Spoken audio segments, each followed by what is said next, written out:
Hey everyone, it's Caroline Sedusan here with my friend Danny, entrepreneur, content creator, and one of my besties.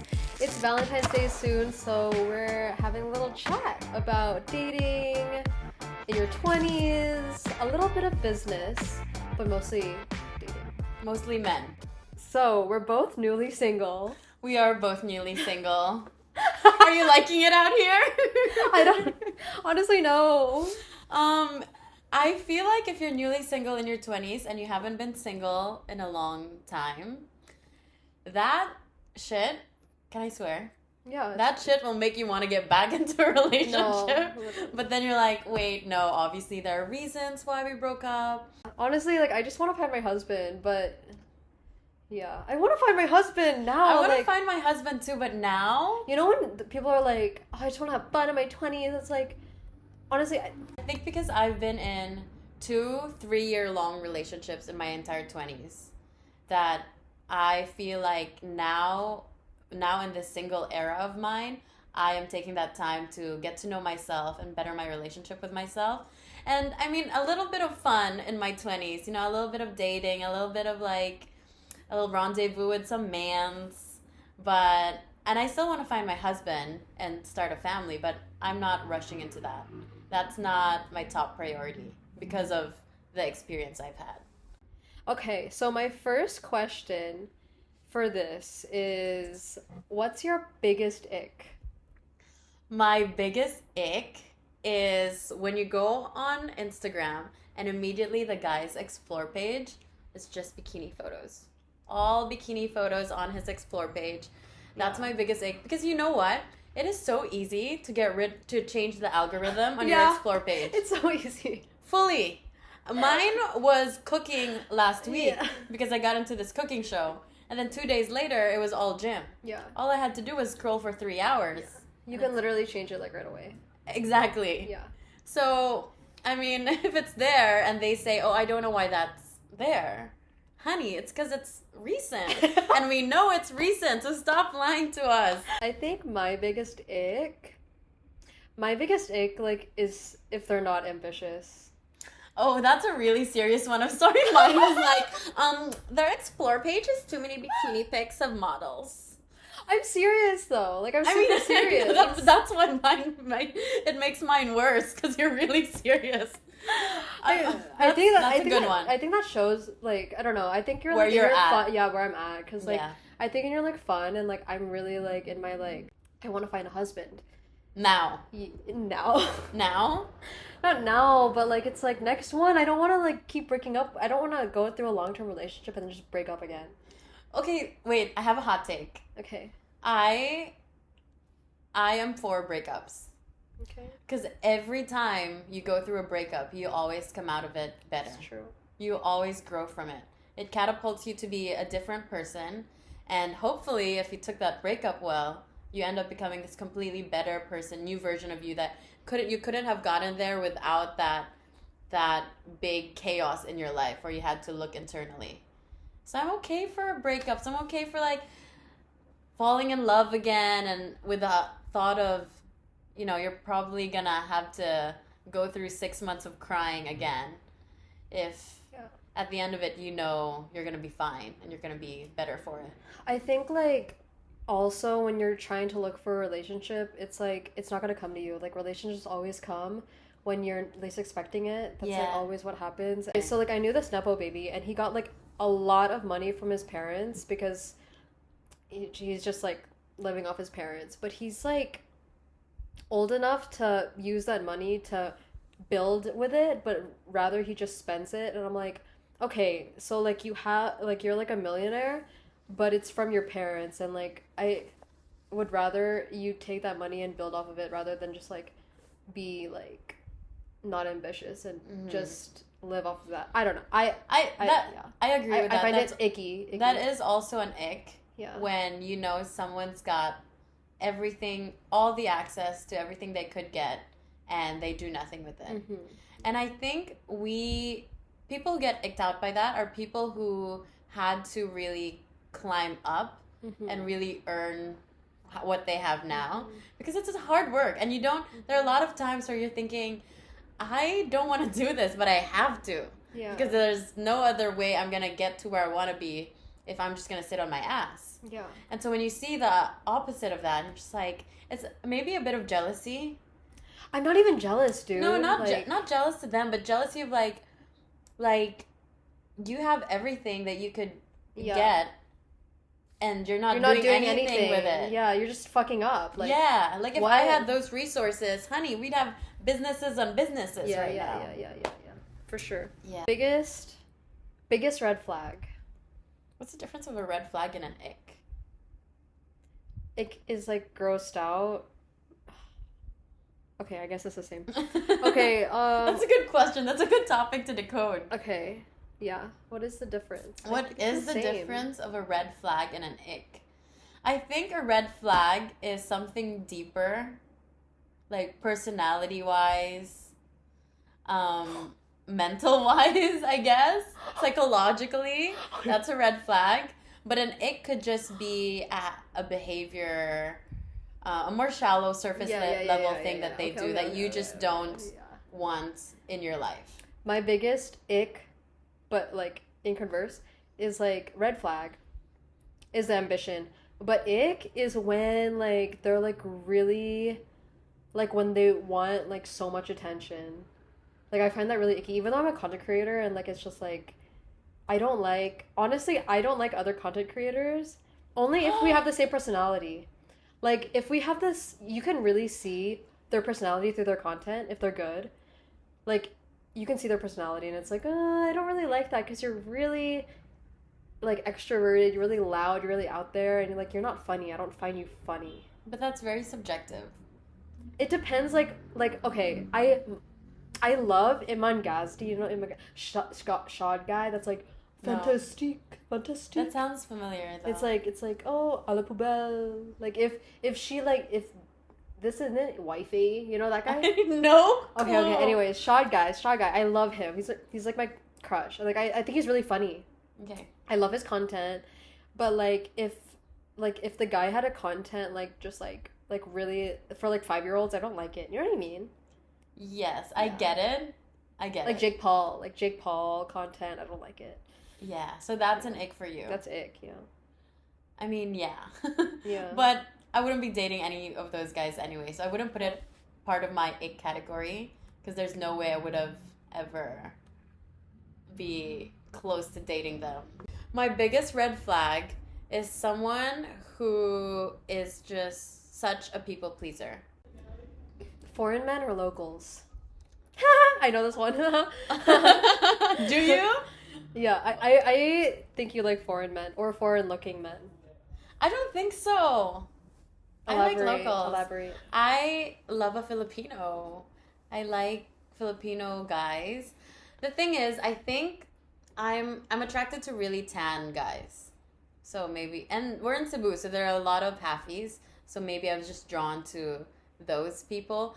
But my thing is, I need them to understand my Tagalog and Bisaya humor. And I am so funny when I speak Bisaya and Tagalog that, I mean, if I date a foreign guy who doesn't speak that language, I'm automatically not as funny. I'm losing. I think both. Can you do halfies? I like a halfie. Okay. Honestly, I get that. I dated a halfie because I was like, I want to learn. I came here because I wanted to learn the culture. Like that's the reason I go to college here. And then like I wanted to learn the language, but like I also wanted like to stick to my American like upbringing. Yeah. But the thing is like foreign men, when they come here, they're usually Western. I guess there's some Koreans, but like usually the Western guys that come here to the Philippines are either searching for themselves or they're broke as fuck. And they're like, it's like you're searching for what? You're here on travel. Like you're not gonna find like your husband. Sorry, with the fucking husband shit again. It's like they're just searching for themselves. That's true. I mean, I know there's lots of foreigners that aren't that, but I feel like maybe a lot of foreigners that I find are like, you're white trash in your country. No, dead ass. Literally, like, when they talk about, like, mail order bride, it's just like, the foreign men here are, like, nice. It's just, it's giving, like, adventurous, searching for my soul. And I honestly, the Filipino men here are, like, rooted in their culture. a difference between Filipino men and Western men are honestly like is that Filipino men are more gentlemanlike, they're more polite, they are more proper, and also like you'll find more businessmen here in my experience than foreign men because like the Filipino men are grounded here already. Yeah. You know? They're very sweet too. I actually have a story about Filipino men. So last year I was in Siargao and this local surfer told me about this Facebook group that a bunch of other Siargao locals have. And that's where they discuss their foreigner girlfriends and they sort of update, give tips, or I guess just I don't know what really goes on in this Facebook group, but they say they have a little community. Yeah, like a community. Yeah, they've got a community because foreign girls, when they get to Siargao and they meet the locals or the surfers, they see how tan they are, how fit they are. They have their little blonde hair, you know, it's gotten a little blonde because they're under the sun all the time. And Filipino men are known to be very sweet. They always serenade you. Courtship. They always ligaw you. Yeah. What's ligaw? Ligaw means courtship. Okay, yeah. Yeah, their courtship game is strong. Yeah, it's so strong. So what do they do? They serenade you. They're very sweet. They're very caring. They're very PDA. But little do they know, they're like that to every girl. Mm-hmm. That's just them. But because they're not used to it, they think they're special, and that Filipino guy is just doing it to them. Mm-hmm. When really, that's their basis. That's where they're at. Mm-hmm. And so a lot of the times, these foreigner girls, they'd get their heart broken because they'd find out, oh, he's talking to other girls. Oh, they're not that serious with us. We're not special. He made us this song not because he likes us, but just because he does this all the time. He's a creative guy. Yeah. He's just a creative guy. Yeah. Yeah, so I think that's just, it goes to show how sweet Filipinos are and how gentle we are. But that doesn't necessarily mean they're nice guys. I think like there's also like a stereotype that, especially in the States, that Filipino men are the worst. Really? Yeah, it's like they're like the worst. I don't know why. I think it's because like Filipino men are just kind of like fuckboys like in the States. Oh, I get it. Yeah. But like here, I don't know, like they really do. They're so courtshipy, they're so sweet. But Filipino men, they cheat on their wives. Mm-hmm. That's a stereotype. I think that's why. Like Japanese men. Yeah. For me, I have always dated like outside of my community. Like I've literally outside of my community? Yeah, no, dead ass. Like even going back to fucking high school, like in high school I never dated anyone in my same grade. I never dated someone from my same school. Even now, like I didn't, like in college I didn't date someone from my same school. Like I don't date people from my same city. Like when I'm like gonna start working, like even now, like I'm not dating anyone from my same city. I do the same. Yeah, and I don't know why. Like I don't know why it's like that, and I don't know why like I always date outside of my community ever since I was a teenager.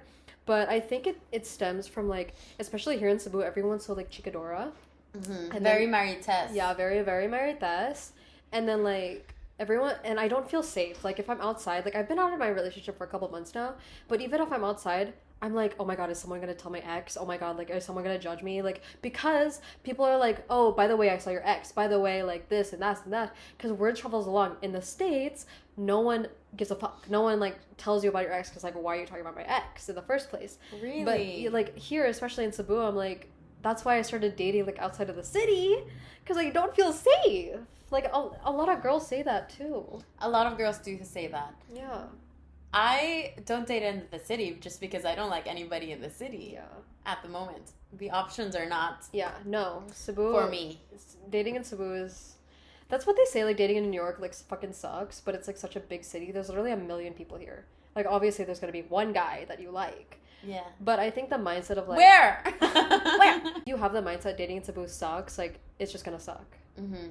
Yeah, I agree. Yeah. We're business partners. We work in nightlife and we are PR for businesses like Lula in Cebu in order to buzz up the nightlife, create community experiences, you know. Yeah, we do events in PR, which is such a fun thing that I got to do this with you and Mitz, our other business partner, because we are people who go out all the time. Yeah. we naturally just socialize and try to connect people to one another. And so now we're just making money off of it in a good way, and also just collaborating with other F&Bs in Cebu to help, because I feel like, well, I'm not from Cebu, you're not from Cebu, and moving here recently, how long have you been here for? Like on and off 4 years. Right, and I moved here 4 years ago. And a lot of my struggle was trying to find a community in Cebu. And I'm assuming you felt the same. It was a struggle. And so I think that naturally led to me trying to build a community. And if that... So true. Yeah, and sometimes it's not going to be a community for me. Sometimes I want to do that for other people because I see that struggle. So true. Can I say something? Yeah. Can I say... Okay, so like I actually wanted to tell this story, but I didn't know how to segue into it. Okay. But yeah, it's getting cold. But so when I first got here into Cebu, I was so lonely because it was COVID, and like I couldn't get out of my house, and like I was really desperate for friends. So like whoever wanted to be friends with me, I was just like, okay. But they weren't good friends. Like they used me. Like whenever I'd go hang out with them, I would cry because I'm like, I'm so unhappy. It was like a long time where I wasn't happy, and like I didn't find friends. And like I think that's why I started content creation, because like I wanted to create a community. And then, like, I've always been an extrovert. Like, even in, like, middle school, elementary school, high school, I was always outside. Like, I've been outside. Like, I was always an extrovert. Like, if my ex always wanted me to stay home, like, he wanted me to be a homebody, and I was like, sorry, girl. I gotta go out. Like, I gotta go out. The streets are waiting for me. No, honestly. And I was so loyal, but I loved going outside. Yeah. And then, so, like, I'm super extrovert. So, like, having no friends and no community, like, especially since I'm from America, it really took a toll on me. So that's why I started content creation, and then it got even more when I moved back to my hometown and I had my baby girl, because like I really needed a community because I like no other like young moms. Yeah. And then so like when I started like throwing events here in Cebu, I was thinking like, okay, what am I good at? I am good at throwing parties. I'm really extroverted. And I love hosting, so I think that's what I'm gonna do. And then I started making money off of it, and then like Mitz called me and was like, hey, you want to make a business? Like, you want to be like business partners? And I was like so excited. I was like, yeah! And then she was like, okay, I'm gonna ask Danny. And I was like, hell yeah! Like, I didn't know you though. Like, I didn't know you yet. We were social media friends. Yeah, we were social media friends. Yeah. I love girls like that where they don't get weirded out by starting a friendship through online, because I have a lot of my best friends I've met through Twitter. Like in college, we would just start DMing, or I'd see their Twitter and it's funny, we follow each other, we start DMing, we end up getting coffee 6 months later, and a lot of those are the friends I've had for almost 8 years. And so I'm the same. I treat social media, I'm still very social on social media, and I want the same for everybody. Yeah. I think like you, me, and Mitz are like super connectors. Like, we, like, connect people to each other. We build communities. Like, I've been told that a lot. Like, I'm a connector. I'm a chameleon. I feel like we can really, like, blend into other people. Spirit animal. As you were in Manila, what do you think about the content creation here in Cebu versus Manila? Ooh, that's a big one. Yeah. Content creation in Manila is really, really competitive. It's very different from what we have in Cebu. I feel like Cebu is still to now is still very lax. I'm gonna give you a compliment. You are the most aggressive one in content creation, and I feel like you're gonna go so far. Yeah, I really feel like I feel very aggressive. Yeah. No, but it's good. But in Manila, that would be normal because you're having to compete with so many other people that want to do it. But in Cebu, it's very lax. A lot of the influencers or content creators here aren't that active even. They're not that active. They're probably... The reason they're still getting gigs is because they've just been in the game for so long, but they're not actually there for content creation anymore. A lot of them, when you look at their pages, it's sort of just their life now. They're not actually creating content, you know what I mean? Yeah. They don't have a specific niche or anything. So it's very, very different, and I think I like it that way for now, because then I know I can take a break from content creation and I won't feel so left behind, and I know I can get back to it as quick as I can and still get gigs if I wanted to.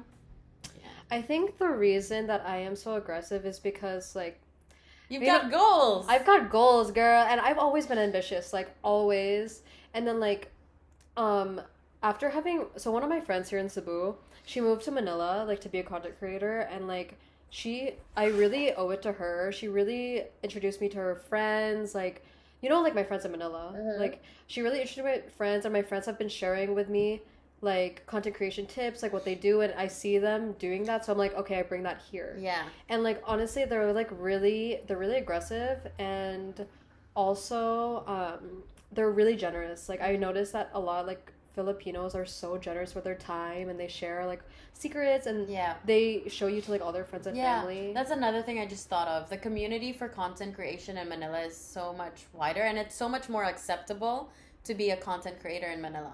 I remember when I moved here in 2021 and I struggled posting on Instagram because this is real. A lot of people would then start talking about me, or it's sort of a little mini bullying that I felt like I was being bullied when I would post a lot, and then they would talk about it because they're like, why are you taking pictures of that? Why do you have to post that? Da, da, da. Don't you just want to live in the moment? And I mean, I am living in the moment. We're still conversing. And I don't have my phone on me the entire time we're hanging out, but they're not as accepting here in Cebu with content creation. I think just because they don't see it as much, so it's more alien to them. Yeah. Whereas in Manila, if you go out to any street, bring a tripod, bring a ring light, stay there and do a whole photo shoot, no one's even gonna bat their eye. They're just gonna think, okay, normal day, you do you, baby. Doesn't bother me. Yeah. Well, also the difference, like in Manila, there's like 14 million people, and then here it's like 1 million. So like it's like different, it's big. But at the same time, it's like honestly, I don't give a fuck. Like I will bring my fucking ring light out. Yeah. Like I remember, like even when I was in my small town hometown, I would bring a fucking ring light to the bar, and they'd be like, "Put that down. Put that down." Same. Last year when I was in Manila, I had a phone, and then I'd put a clip-on ring light. It was this thick. Yeah. And I'd just bring it all around. Yeah. And everyone's like, "What are you doing with that?" And I'm like, "Taking videos." Yeah. And you're gonna like it because the quality is gonna be so good, even though we're out at night. Yeah. And then I brought my like microphones and stuff, and like my hometown has like 300,000. Yeah. 300,000 people, and it was kind of weird. And can I like add on to that? Yeah. So like also going back to the hating thing, I got one of my first haters from my hometown, like in like on their story, they literally posted like influencer before mom. They called me influencer before mother, and I was like, the fuck? You don't even know me. You haven't even seen me in like 6 years. Exactly. Like it's like crazy. That's another thing people always don't understand. If you're a content creator, you post online all the time. Yeah. And so you're very active. Mm-hmm. And so people would think that's your entire life. Yeah, it's not. It's not. It's not. 10% of my life, but that 10%, I'm just making the most out of it. Mm-hmm. But that's what people think. They're like, oh, I so know you because you're posting all the time. No, you don't. This is for content. I'm getting paid to make content. Yeah. I'm doing this to get engagements. I can get paid, and I can reach, other brands that I want to reach. Mm-hmm. It's as simple as that. But people don't see it in that mindset.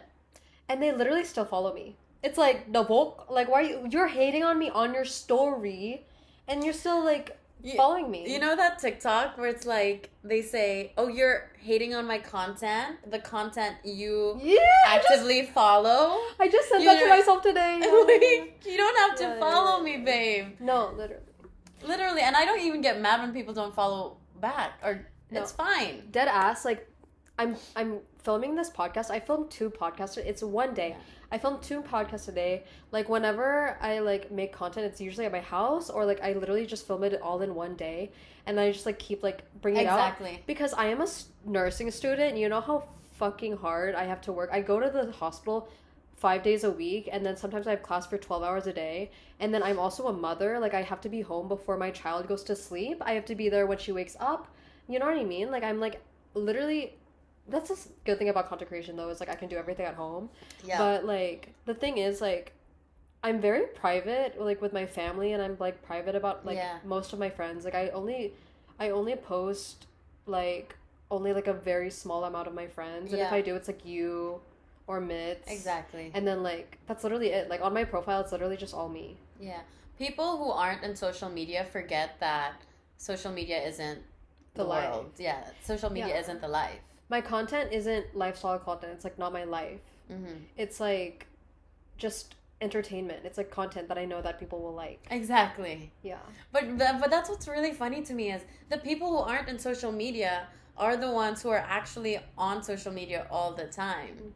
And they're the ones who knows these trends and knows what's going on with other people's lives, and they're the ones who think, you know, that the social media is their life. But everyone else that I've spoken to that's in content creation or in this industry, they get it.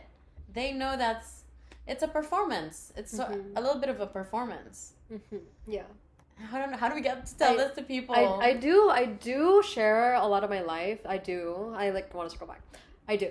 But you don't know me. You don't know me. Yeah. And like it just like I'm so complex. Yeah, I'm like you don't fucking know me. I swear. How important do you think a partner is towards achieving your goals? I think a partner is really important to achieving your goals. What's that line where they say behind every great man is a great woman? I say that all the time. That's what I say to you. I totally believe it. And vice versa as well. You don't necessarily need a partner to achieve anything you want in your life, but having the right partner to be there to support you is so important for your mental, for your emotional. And inspire you. To inspire you as well. You need someone to motivate you. You know, we're only human. We thrive in community. So even if that's not even a partner, say a relationship partner, even just having like a best friend who's also into content, or having your little community, that type of partnership in your life is gonna make you less afraid to go for the things that you want. I've experienced like friends that are really jealous, like really jealous. Oh my gosh, can we talk about friends? Yeah. Can I finish? Because I hate them. I'm gonna continue. So I had like a friend for a very long time, and I knew she was jealous of me. Like there was this one time that I saw like a text pop up on her phone, and she literally like was saying like so jealous of her.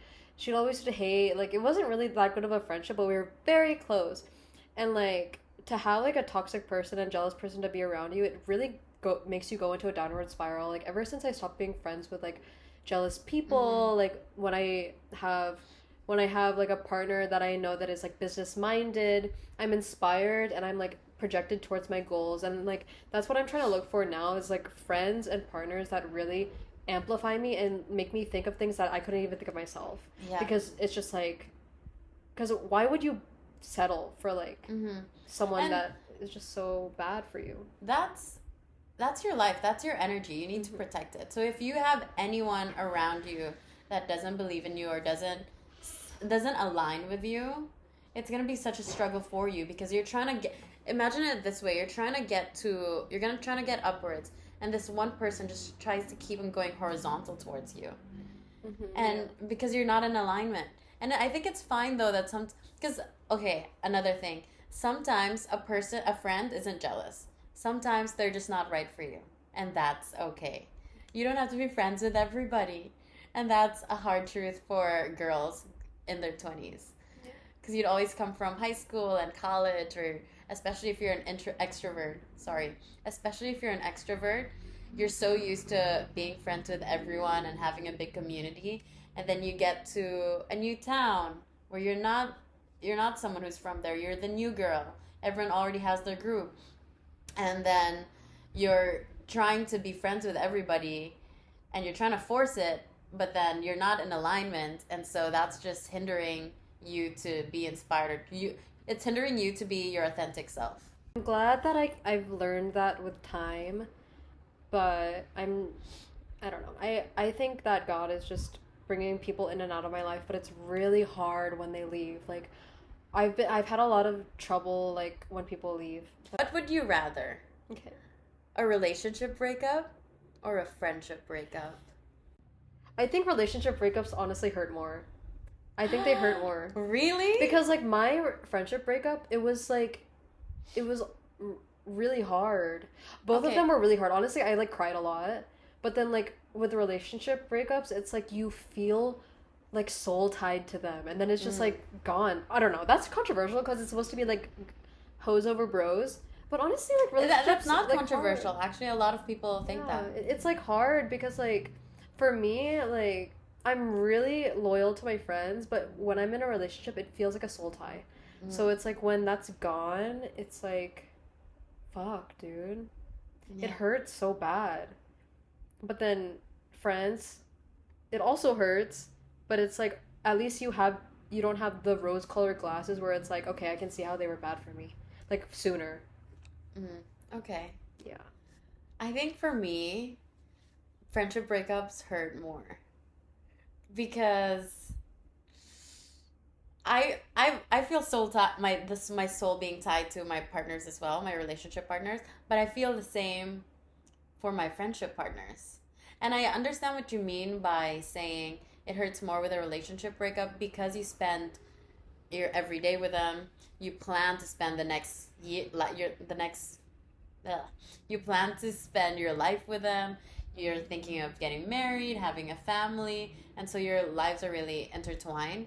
But I guess growing up, I have that same vision for my friends, and I have always just struggled to find genuine friends to be there for me.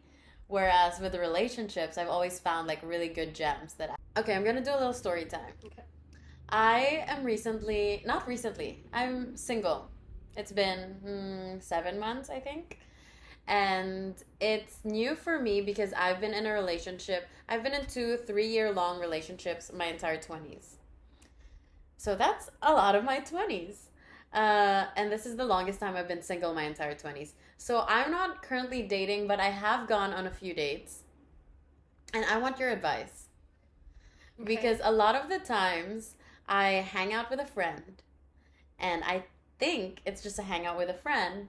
But then I end up going there and then halfway through I'm thinking, oh snap, this is a date. Ugh. But I didn't know. Yeah, that happened to me once. Right, like... Yeah, that happened to me once. How do girls do this? How do you decipher? Bruh, like, I asked if this person would go on a walk with me.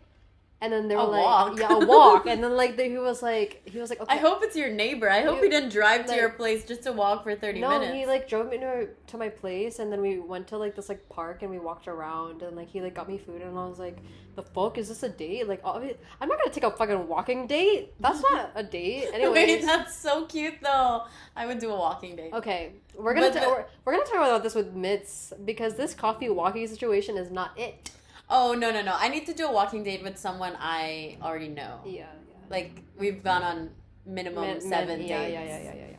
Okay. But I think it's, like, an awkward situation, and I think that's, like, when you need to set boundaries. Like, we're just friends, right? And then... Okay, but, like... that was gonna be my second question. Yeah. When you realize that your hangout is actually a date, how do you then tell that person that... you didn't know it was a date and you don't plan on ever dating them? I would say like, I came with you here as a friend. Like, is that what this is? That's what I would say. Honestly, I've said that before. Like, I was like, I've came to you here as a friend. Like, is that what this is? I literally said that. Okay. What did they reply? They were like, well, yeah, obviously. They will, like, obviously, it depends on the guy, but, like, their ego, like, if they have a really big ego, they're gonna say, like, well, yeah, but, like, you can see in their actions and, like, their demeanor that, like, and they get really defensive, and it's like, okay, this is awkward now, I'm gonna go home, because, like, this is not what I expected, like, it's not good. That's been a struggle of mine, now that I'm newly single, because I just want to hang out. Yeah. I want to hang out. I want to grow my community, like we said. I want to grow my friendships. I want to find new friendships outside of my past relationship. But then, a lot of the guys, 98% of the time, they're not looking for friendship. And my guy friends have actually said, there is rarely a guy who will befriend you in their 20s. She's here. If they're not trying to hook up with you. Thank you so much, Danny, for tuning in and being here with me. Thank you for having me. Yes, and on the next episode, we're going to have our third business partner and friend, Mitz. in the pod. Okay, bye. Bye. I hope anything we said made sense. Yeah. Wait.